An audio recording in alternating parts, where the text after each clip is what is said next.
Are there any projects out there that you've wanted to give a try but are just so big that you don't quite know where to start? Maybe earn a degree or restore a car, remodel a kitchen, start a business, things like this. If this is you, then project management might be just the tool you're looking for. A project is an undertaking with a clearly defined beginning and end, undertaken to meet specific goals and objectives. A project can be something as massive as going to Mars, or as simple and straightforward as moving into your own apartment. Both have a very specific beginning and end, not to mention a clear objective that we want to achieve. Okay, so that's a project, but then what's project management? Project management is the process of leading and orchestrating the efforts of various team members to successfully reach the project's goals and objectives on time and on budget. There are many ways to approach project management, but most follow these 5 basic phases: initiate, plan, execute, monitor and control, and close. Exercising disciplined project management does many things for our project. First, it aligns all the moving parts to make sure that you are optimally focused on the primary objective. Second, it maintains momentum with the team, moving the ball down the field. This is done by removing obstacles, making sure that everybody has what they need to be successful, and managing stakeholder expectations. Third, it keeps everybody laser focused on the objective, including those stakeholders. That way we can avoid scope creep and make sure that everything is directed toward our primary objective. Fourth, it manages valuable project resources such as time, budget, labor hours, things of this nature, thereby maximizing the impact of these scarce resources. Fifth, and finally, it balances the needs of cost, quality, and time. Now, every project is going to have to make sacrifices and balance these needs constantly. That's not the problem.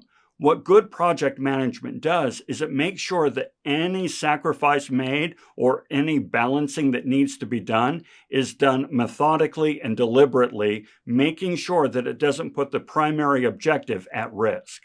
Now, it's not hard to see how good project management can help us with great big workplace projects such as launching a new product or research and design of a new technology, something like that.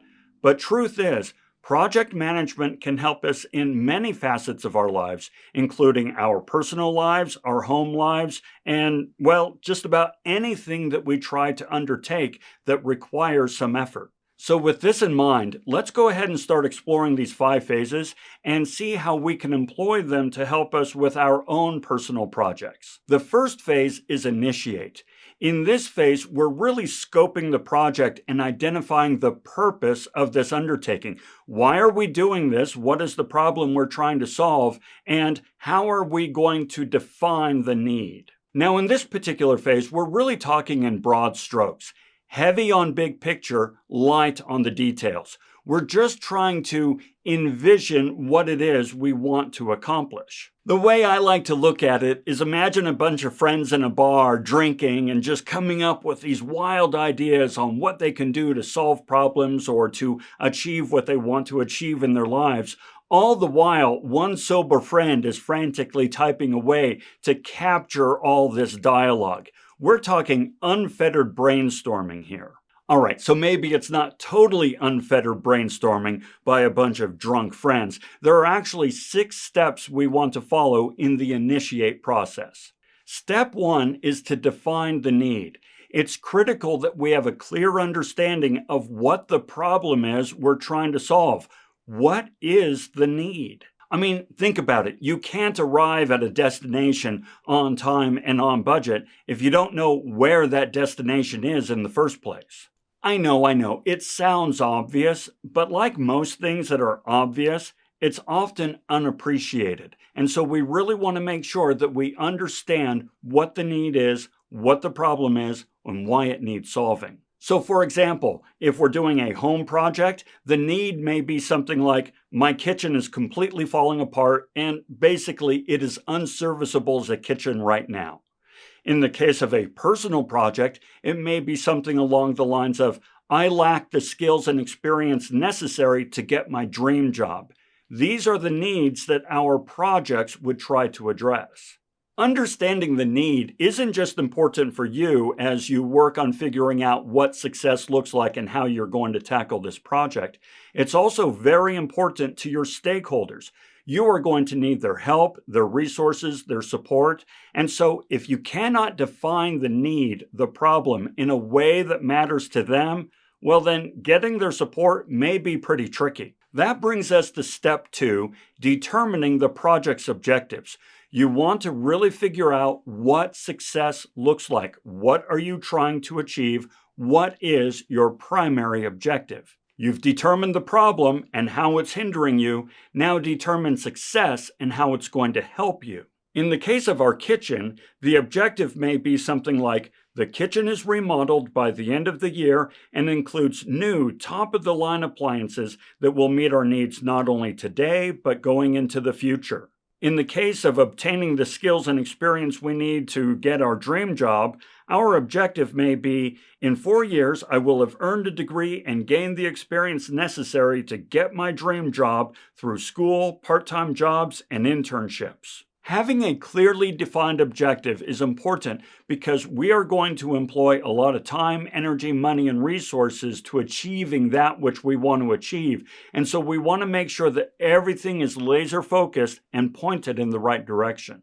Okay, that brings us to step 3, determining the resource needs. After all, this is a big undertaking. It's going to take a lot of resources. You understand this conceptually, theoretically, but no, we need to really sit down and figure it out in detail. Now, most of the time when we think about resources, we think about money, and that's fine. We definitely will need some level of funding to make this project successful. But there's more than money to consider. What about equipment? What about space? What about materials? What about time? Do we have the time necessary to do everything we need to be successful? The more thoroughly you determine your resource needs, the less likely you'll be blindsided halfway through the project. Okay, step 4 is identify your stakeholders. A stakeholder is anyone with a vested interest in the outcome of your project. So, yeah, they either want you to be successful or they want you to fail, but we're not going to go into that right now. There's another video I have on stakeholder management. I'll put a link to it in the description below. But right now, you just need to really figure out who has a vested interest in the outcome of your project. For instance, your parents, partner, your boss, they all have a vested interest in your education. And listen, because all these people have a vested interest in the outcome of the project, they're going to feel like they have a say in it. And in some cases, they really do, because they are providing the support and resources we need to be successful. So yeah, you really want to find out who these folks are, what their own requirements are, and how we can meet those requirements. Now that brings us to step 5, developing a project charter. Now, a project charter is a document that acts as something of a North Star for the team. It reminds everybody what the problem statement is, what success looks like, and how we're going to go about executing this project eventually. It also spells out the roles and responsibilities of everybody involved in the project. That way we know how to collaborate and how to integrate our efforts for the greatest effect. Finally, we have step 6, which is develop a communications plan. Yes, we need to communicate internally with the project team, so we want to figure out how we're going to do that, when we are going to do that. But we also need to communicate with the stakeholders. After all, they have a vested interest in the outcome of this project, and they want to know, how are things going? How are we making progress? What problems are we running into? How can they help? So we want to have a communications plan in place to make sure that everybody is in the loop. Okay, so that's everything in the initiate phase. And as I mentioned before, it's kind of in broad strokes. High on the big ideas, low on the detail. But now, phase 2, plan, this is where we really get into the detail. We want to figure out what all the moving parts are and how we are going to integrate them such that the whole is greater than the sum of its parts. Now, when it comes to the plan phase, there are 4 steps to consider. Step 1 is define the project scope. Now, this is perhaps one of the most important things you can take the time to really determine. You want to figure out what is in scope and what is out of scope. Now, why is this a big deal? Well, because you're going to have limited time, money, energy, resources, support. So you want to make sure that all your work is pointed toward that which is in scope, the defined primary objective. Thing is, all throughout the project, you're going to be tempted to do things that are out of scope, meaning, well, it's not part of our primary objective, but it would be so easy to do it. It's such low-hanging fruit. For example, let's say that you're remodeling your kitchen. Okay, that means tearing out the floor, tearing out walling, and tearing out plumbing, and doing all kinds of stuff. Well, you know what's right next to a kitchen? A small little bathroom. Why don't we go ahead and remodel the bathroom as well? Now, on the surface, this may make a lot of sense. After all, you're doing all of this tear out work and you're investing in all of the plumbing and so forth. Why not just throw in a tiny little half bath?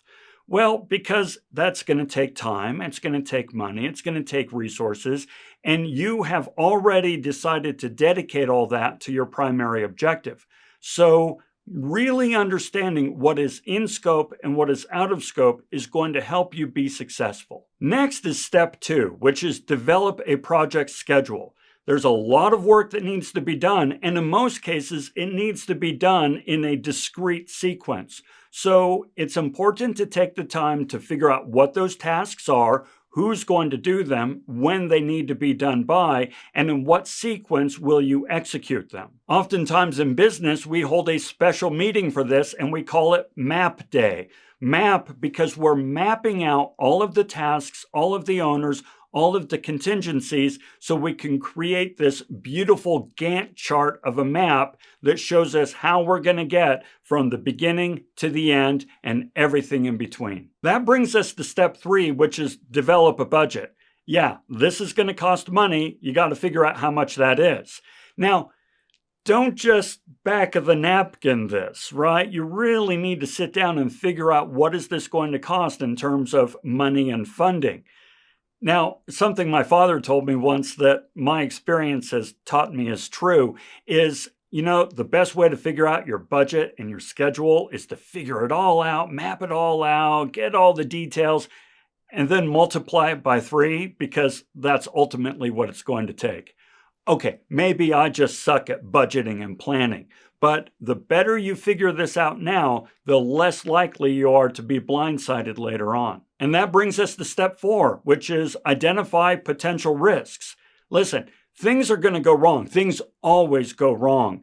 That's not the problem. The problem is when you did not foresee these possibilities and put in place a contingency plan. So you want to figure out what can possibly go wrong and how you are going to mitigate these issues. Hey, so I'm a Batman fan, right? Batman. I like Batman because I think that Batman's superpower is contingency planning.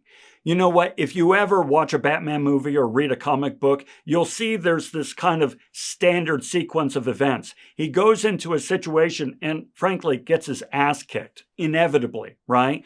But it's not just because he's foolish. He's not foolish. It's because he's going in and collecting data. He's figuring out what are my opponent's strengths, what are his or her weaknesses, what can I do to overcome these? So he goes in, gets his butt kicked, but in so doing collects data, goes back to his Batcave, figures things out, figures out all the possible contingencies, makes gadgets to help him out, and then when he goes back into the fray, he's going to win. That is how Batman uses contingency planning to beat his opponents. Okay, so that was plan, phase 2. That brings us to phase 3, execute. Yeah, it's now time to actually do the work. Now, in this case, we've only got 2 steps to look at. Step 1 is to conduct a project kickoff meeting. You want to bring everybody together and say, All right, are we ready to do this? Yes, you've initiated the plan, you've planned the plan, but now you have to actually execute the plan. And you really want to make sure that all of your ducks are in a row before you hit that go button. That's what the kickoff meeting is all about. Okay, that's step one of execute. Takes a day, right? But then we have step two, which is perform the work. And this could take months or even years, but now we are actually doing the work. Everything we've planned, everything we've conceived, we're now actually doing it. Now, you don't just hit go and walk away and let a project run itself unmonitored for 2, 3, 4 years. You really want to pay close attention, which brings us to phase 4 of project management, monitor and control. Monitor and control is really about making sure that we pay close attention to everything that's happening and make sure that nothing goes off the rails. There's 2 rails. Now, unlike the other phases, there are no steps to monitor and control. There are, however, many factors that we need to monitor and control. So, in quick-fire succession, here they are. The first is scope. Are you laser focused on your primary objective, or are you being tempted by scope creep? You want to make sure that your efforts are not diluted and that you stay focused on what the project is all about in the first place. Second is schedule. Are you on schedule? Are you making progress against schedule? Are you hitting your deadlines? How about budget? Are you still within budget? You don't have an infinite amount of money, so you want to make sure that every dollar, yen, pound, euro you spend is being spent properly. That brings us to your stakeholders. Are they happy with the progress you've made? Are there any concerns? Are you going to meet their expectations? And what about the team? Are they happy? Are they collaborating? Are they motivated? Are they getting along? Or are they starting to complain and bicker? You want to watch out for that. And what about risks? Are your risk mitigation strategies working properly?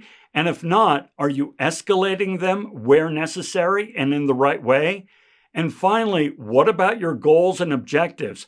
Are you really hitting your marks and on track to meeting your primary overall objective? This is everything you want to look at during the monitor and control phase. Now, some of these things you're going to look at just say monthly or even quarterly, but others, you're going to look at them weekly or daily.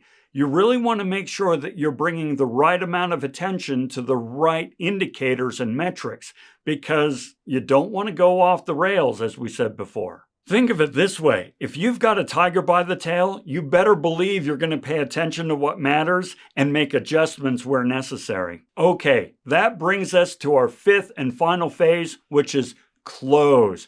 We're done. We've accomplished it. It's time to wrap things up. Now, strange as it sounds, there's actually 4 steps in the close phase. Step 1 is ensure that everything has indeed truly been completed. You know, now's the wrong time to find out that you missed something or that there's this outlier that somehow or another slipped through the cracks. For example, a good friend of mine completed his bachelor's degree and then went on to law school. But a year into law school, his alma mater contacted him and said, "Oh, hey, you're missing 1 credit of phys ed. You need to come back to school and finish that credit." And he's like, "I already got my degree. I'm done." And they're like, "Oh, no. You don't have your degree. You need this 1 credit." Now, he was able to contact his former coach. Yeah, he ran track. He needs phys ed. He contacted his coach and he was able to get this 1 credit waived. But yeah, the man was not happy. Okay, step 2 is confirm that all the project outcomes meet stakeholder expectations.